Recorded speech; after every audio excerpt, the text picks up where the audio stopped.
What is home? Maybe it's a city or a town rather than the house you lived in. Or even the long stretches of highway around it. Home could be a person. It's also memories. Home is emotions and relationships. It's what defines us as we age and creates a sense of belonging. Home is point A to the rest of your life. Since October, one of the places I've stayed during my jobless season is with my parents back home in a town called Willow. Each 2-hour trip leads me down the same roads, past the high school, the football field, and the only park in town. These long car rides return me to the beginning of my life, but it's black and white now. Too many memories of my teenage years have long faded. It is nothing more than an old chapter I'm rereading. Well, I am back home. I'm at a place right now I haven't been in a long time. I'll show you a little bit. It's all the picnic tables. Yeah, it's right at the park here in town, and I haven't been here in years. I do have one memory though. There used to be there was a grill here one time. There was a grill over here in the corner. We were all in my senior class, and we were having a barbecue. And for whatever reason, my friends and I thought it'd be great to get behind the grill while it was smoking and just breathe in the smoke as deeply as it could, step away from it, and just blow it out. We were seniors, 17, 18 years old. I had never smoked. I don't think they ever smoked, which we thought was funny because it was like, oh, look, we're smoking now. But we did that here. Down at the bottom of the hill there, see, it's a swimming pool. It's a little bright, but I'm doing it on purpose. The lighting is an issue right now. But it's a public swimming pool. It's evolved quite a bit, and just brings back a lot of memories. I'll say that. Okay, anyway, I'm gonna head on out and just drive around a little bit more and see what's out there.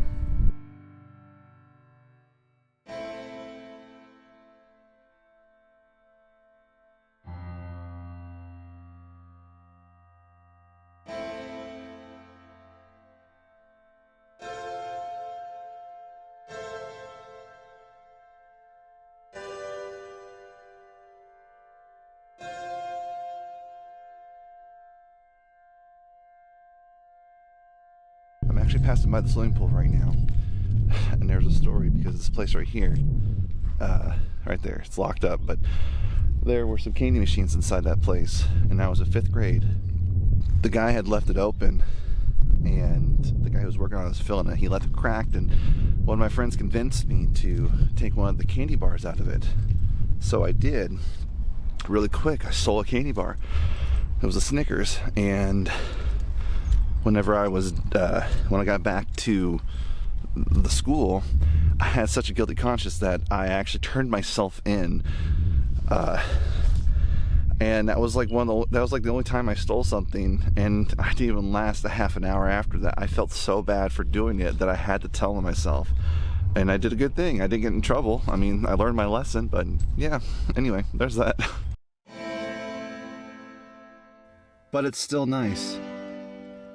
My grandmother lives here. It's home to 2,000 or so people and a great local pizza joint. Old buildings have gotten painted makeovers, while some still go untouched. The local town and country has had a massive modern makeover and looks the style for this day and age. But I remember conversations from older folks in the community who wanted to see a population boom, to see the school grow in attendance. And I still hear mutterings about it to this day. Buildings don't become vacant, but the name on the sign changes. And some back rows look new with freshly laid asphalt. but still take you down the same direction. Like Old Rolla Road, where my brother filmed a homemade horror film many years ago. I'm in my hometown right now. I'm just driving some old back roads. And one of the back roads it's called Old Rolla Road.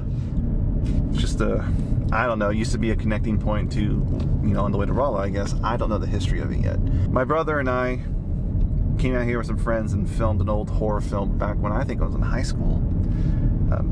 And I think I have some footage of it. I'll ask him, see if he wants to share, but we were on this road, and basically my character and two of my friends go out to a Linkin Park concert of all things, and we go down Old Rolla Road and get stuck. Our truck breaks down. Of course, I think Kent was in the back trunk. Yeah, I think he was in the back, I sat in the front.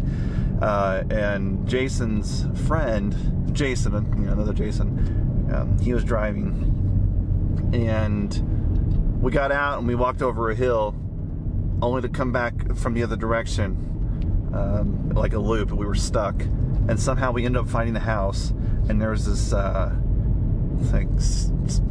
crazy killer out there called the Hitchhiker. I think it was a hitchhiker. I don't know. I'll show. If Jason will allow me to show some footage, I'll show you. It was a horror film, and it was made with a home camera thing, and I don't know. But yeah, it was a good time. Although there was one part in it I remember that my character gets captured, and I awake, but I have a blindfold on. If I remember correctly.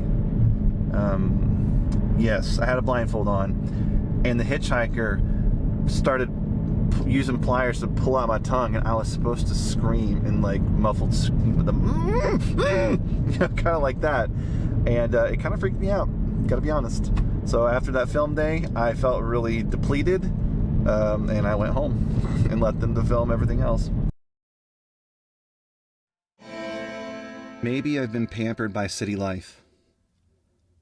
Only been back home for a day, and I'm yearning to return to the insane traffic jams, coffee shops, and McDonald's on every corner. I just can't wipe the film grain from my eyes. My family continues to live fruitfully within a tiny population, and many of the people I graduated with planted roots here. But my view on small-town life isn't the same as it once was.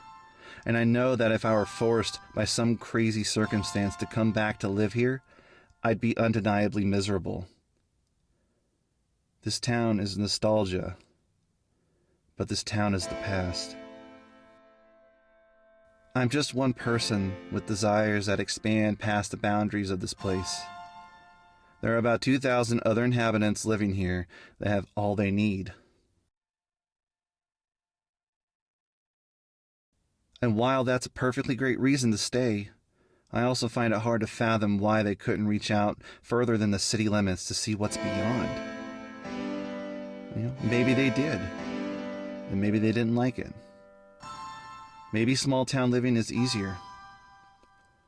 Or maybe they tried and failed, only to come back to the same starting point I find myself driving back to time and again. I want to think they at least tried, because trying is better than not. There is a need not being met. It's not everyone else that has a problem. It's me. It's understanding that I don't fit within this population anymore. And I don't think I want to. What I need lies beyond the city limit sign. It lies down the long stretches of highway, around every cracked curve, and across every dilapidated bridge. Given that I'm single and not bound to relational commitments, I'm free to search down every nook and cranny for something I've never seen or experienced. As long as there is something new to look forward to, then I should be fine. It's this desire that still drives me today. When I left, I didn't look back. Anytime I've looked back, I saw flaws in the life I lived and how I wanted to be away from it. This town isn't as important as the individuals living in it.